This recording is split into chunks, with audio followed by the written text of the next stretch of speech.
Assalamualaikum warahmatullahi wabarakatuh. Halo Sobat Sehat RSSA, selamat datang di acara OSKAP, obrolan seputar kesehatan kita bersama di studio PKRS Rumah Sakit Dr. Saiful Anwar, Provinsi Jawa Timur. Dan bersama saya Asih, di episode pertama kita kali ini kita akan membahas tentang penyalahgunaan nafsa dan pengenalan zat psikoaktif baru. Di studio sudah ada narasumber kita, yaitu ada Dr. Dearisa Surya Yudantara, spesialis kedokteran jiwa. Selamat datang, dokter. Terima kasih. Iya. Dan untuk memperingati Hari Narkotika Internasional, dokter, kali ini ya, kita akan membahas seputar tentang penyalahgunaan nafsa.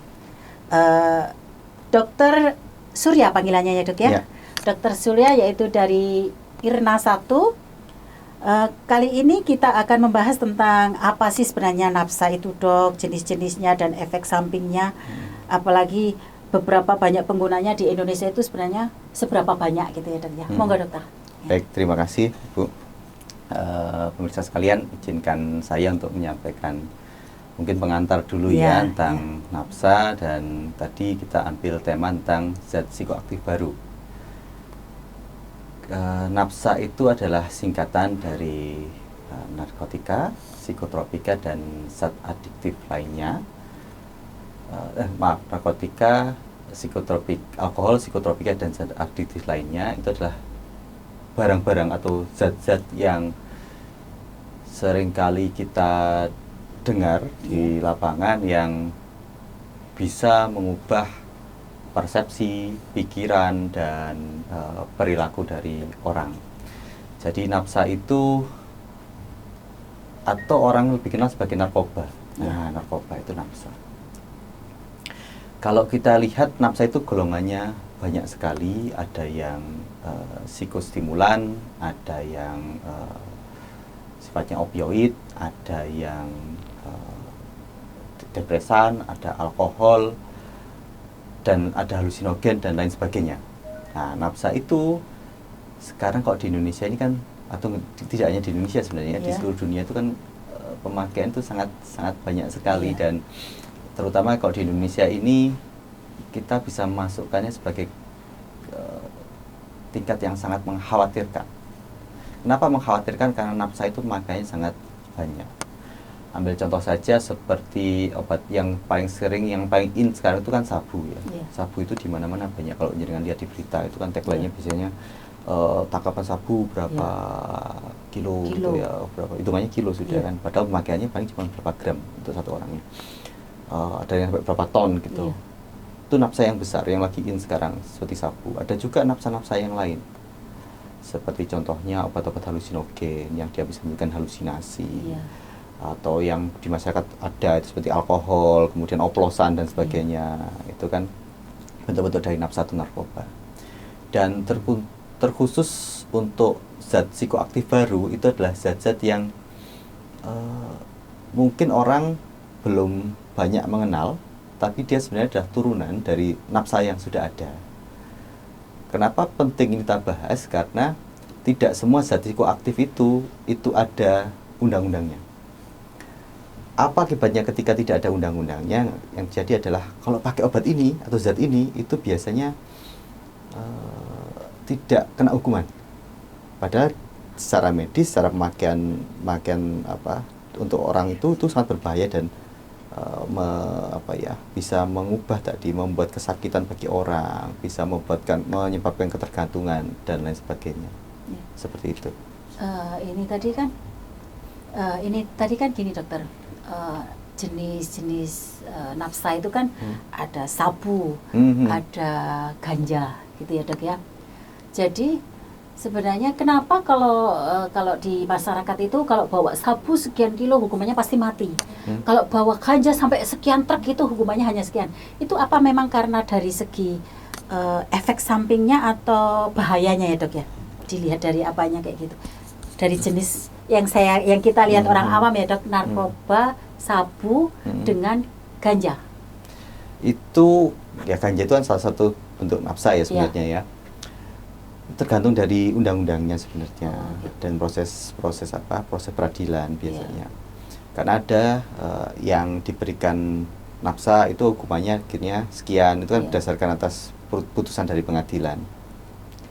Memang ada pengedar besar contohnya itu yang memang dihukum mati, contohnya memang ada. Tapi ada juga yang karena sekarang trennya kalau untuk pemakai atau pemakai biasanya itu kan restoratif justice namanya. Jadi tidak dihukum tapi diusahakan bagaimana yang bersangkutan itu tidak memakai lagi. Makanya kenapa kan sekarang banyak rehabilitasi. Ya, jadi hukum sekian bulan dengan syarat tambah dengan rehabilitasi seperti itu. Ya, gini dokter, kenapa generasi muda kita yang lebih banyak menjadi sasaran untuk pengedaran narkoba itu, dok? Kalau kita lihat ya Bu ya, generasi muda itu kan usia-usia segitu kan usia-usia yang pengen coba-coba. Pengen tahu, pengen mencoba hal baru, apalagi kalau memang lingkungan temennya itu pakai gitu ya, itu dia biasanya ikut pakai. Kalau kita lihat persebaran nafsa di Indonesia, terutama di Jawa Timur, di Malang, itu kan kebanyakan mereka mendapatkan nafsa itu dari temannya. Mungkin ada ketakutan anak muda itu ketika dia tidak pakai, dia tidak diterima di lingkungan pergaulannya. Sehingga yang terjadi adalah kalau temanku pakai, aku pakai juga. Atau mungkin temennya ngojok-ngojoki, coba lu pakai. Kamu apa kasih aja sedikit tambah ketergantungan. Akhirnya beli dan segala macam. Di samping itu juga anak muda ini adalah kelompok yang rentan. Artinya mereka itu adalah masa depannya bangsa kan di anak muda. Ketika anak mudanya itu rusak, otomatis kedepannya bangsa itu juga hilang, generasi yang hilang, masa depannya jadi rusak, termasuk juga masa depan negara. Ya kita tidak menutup kemungkinan ya peredaran nafsa di Indonesia itu kan besar sekali itu. Sampai kalau kita lihat tangkapan dari polisi, dari BNN juga itu tangkapannya kan sampai ada yang bertonton itu. Itu sangat mengkhawatirkan sekali. Dan memang pemakainya kebanyakan anak muda, karena anak muda itu sangat mudah dipengaruhi, terutama oleh teman-temannya seperti itu. Jadi kalau untuk generasi muda ya dok, terutama ya, itu kan memang rentan sekali untuk pengedaran narkoba ini ya, dok, peredarannya. Apakah itu juga dampak dari background keluarga dokter, atau masalah mungkin di dalam keluarga itu mungkin pendidikan dari keluarganya itu sendiri itu juga ada dampaknya untuk seseorang gampang masuk dalam lingkaran narkotika ini dokter? Berbagai macam faktor Bu yang menyebabkan kenapa seseorang itu bisa terjebak atau terjerumus nafsa ya. Memang salah satunya itu adalah karena mungkin adanya hubungan yang tidak baik, komunikasi yang baik di dalam keluarga. Karena apa? Kenapa kok tadi saya bilang kebanyakan mereka mengenal dari teman.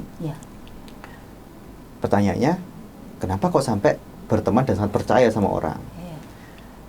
Akan lebih bisa punya efek melindungi ketika seseorang itu punya komunikasi keluarga yang baik, sehingga orang tuanya bisa mengawasi, bisa juga berfungsi sebagai teman gitu ya, sehingga anak-anak itu tidak mudah terjerumus pada pergaulan yang salah. Kita bisa bayangkan kalau di keluarganya komunikasi tidak bagus, orang tuanya penuntut contohnya, atau orang tuanya itu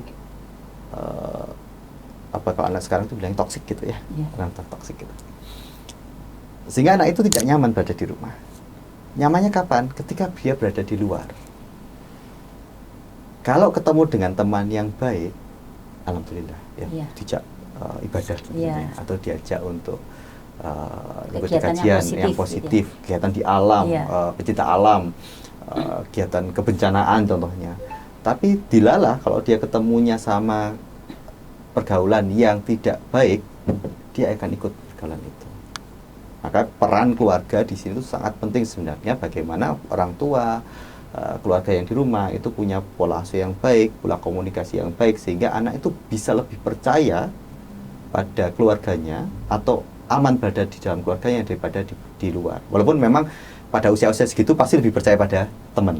Ya, pasti usia. Tapi ketika di rumah itu juga bisa terbuka, orang tuanya bisa cerita, tentu anak lebih nyaman. Gitu, seperti itu.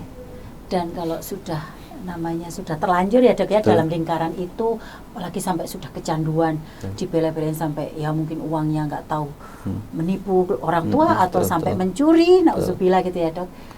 Kalau sudah dalam taraf kecanduan seperti itu, kan mungkin bisa direhabilitasi. Betul.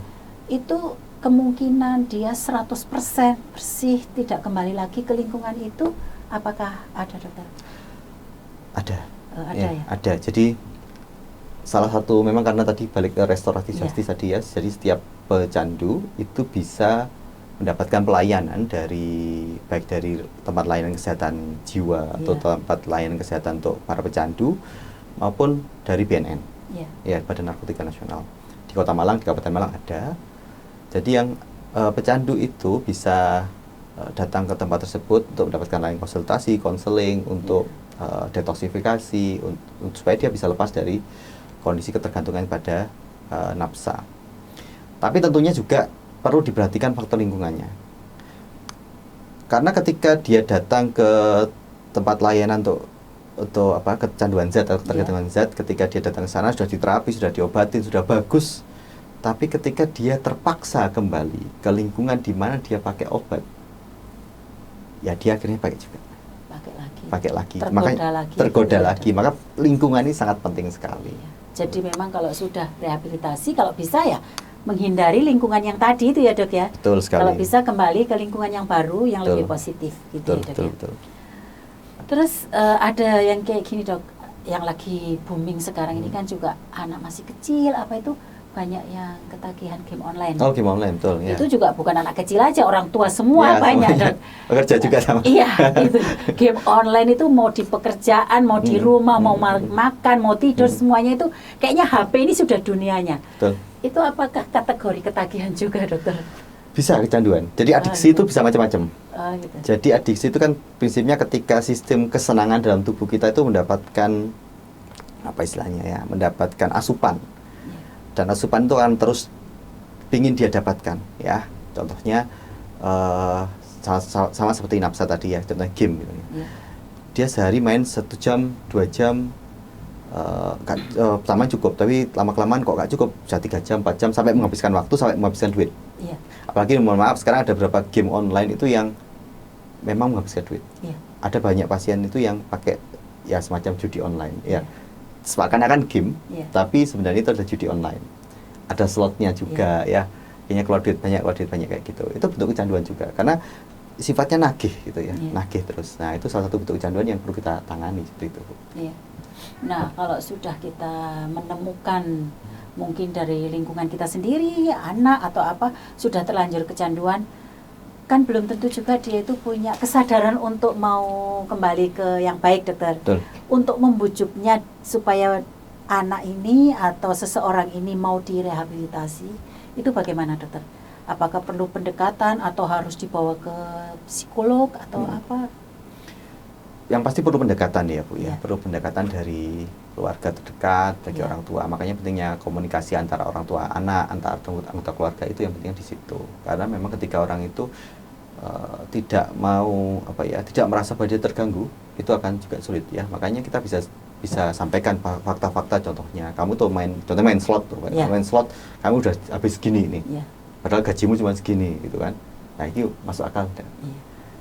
Kita juga sering lihat di berita bahwa ada yang main slot sampai anak istrinya kapan tuh sempat viral juga itu, yang sampai dia marah-marah mengajar istrinya karena main slot juga kayak gitu. Itu faktanya kita jelaskan ke yang bersangkutan.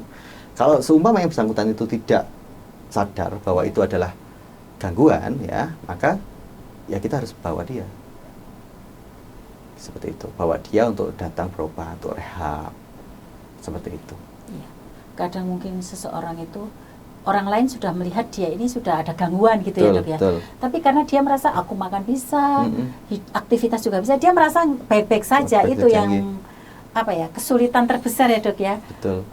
Menganggap dirinya sehat padahal orang lain sudah menganggap dirinya itu sudah nggak sehat gitu ya dok ya. Yang terakhir dokter, bagaimana menumbuhkan kesadaran agar tidak apatis terhadap ancaman narkoba dok? Cari informasi yang banyak ya. Kita harus cari informasi narkoba itu banyak sekali ya. Ya, saya tadi nyambung masalah NPS gitu ya, New Psychoactive Substance atau zat psikoaktif baru itu sebenarnya yang beredar itu sampai 1000 lebih jumlahnya. Tapi yang masuk dalam undang-undang mungkin sangat kurang dari itu, mungkin seperlimanya saja.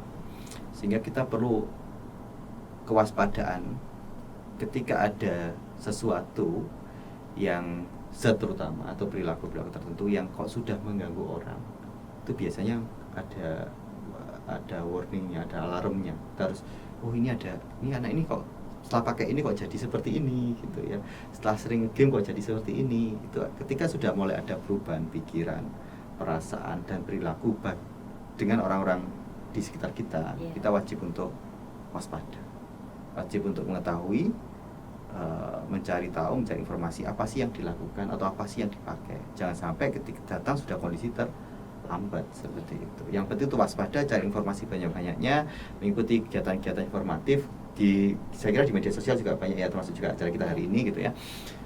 Di media sosial kayak TikTok, kayak yang lain ya, jangan lihat yang aneh-aneh gitu ya, lihat yang joget-joget gitu contohnya ya, lihat yang yang lain-lain, lihatlah yang informasi yang sifatnya edukatif, sehingga kita bisa sadar bahwa di lingkungan sekitar kita itu ternyata banyak hal yang mungkin perlu kita waspadai seperti itu. Yang tadi tipe-tipe orang pertama mengenal psikotropika ya dok ya, itu ada yang awal-awalnya coba-coba gitu. Betul. Terus ditawarin, betul. Seumpama ini awalnya hanya coba-coba dokter, namanya generasi muda kepo. Ini sebenarnya apa sih, rasanya kayak apa sih? Gak mungkin lah saya nanti ketergantungan gitu dok. Dan setelah dia mencoba, apakah pasti dia ketergantungan dokter? Jadi prinsipnya ketergantungan itu biasa, kalau sekali pakai biasanya tidak. Oh tidak ya? Tidak, biasanya tidak pakai tidak. Tapi sekali pakai itu adalah jalan untuk dia pakai selanjutnya. Karena sudah badannya mengenal itu. Atau mungkin contohnya, loh kan kamu udah pakai nggak ketergantungan toh? Nah, coba lagi. Saya pada satu titik di mana akhirnya dia jadi ketergantungan. Nah, seperti itu. Memang lebih baik tidak sama sekali. Ketika ada teman yang nawarkan kamu sesuatu yang kamu nggak tahu, contohnya anak muda, kamu nggak tahu, tidak, sebenarnya tidak. Untuk semasa seperti itu, lebih baik tidak pakai. Amannya sama sekali tidak coba barang itu. Karena memang pemakaian itu banyak ya, ada yang makin coba-coba tuh, ada yang rekreasional itu dalam artian ketika ada acara-acara tertentu untuk having fun, ketika dia di klub-klub malam contohnya, atau ketika nongkrong bareng temennya pakai itu ada. Tapi ketika itu terus-terusan akhirnya dia jadi ketergantungan. Nah itu yang bahaya ya. Tapi yang paling penting sebenarnya tidak pernah mencoba satu kali pun, jangan. Seperti itu. Berarti kesimpulannya itu memang teman, lingkungan itu yang paling berperan penting ya dokter ya? Betul. Ya. Karena kalau kita bergaul dengan orang baik pasti kita jadi baik. Betul. Ya. Terima kasih Dokter Surya atas informasinya dan bincang-bincang kita kali ini. Semoga bermanfaat bagi kita semua. Akhir kata, wassalamualaikum warahmatullahi wabarakatuh. Waalaikumsalam warahmatullahi wabarakatuh.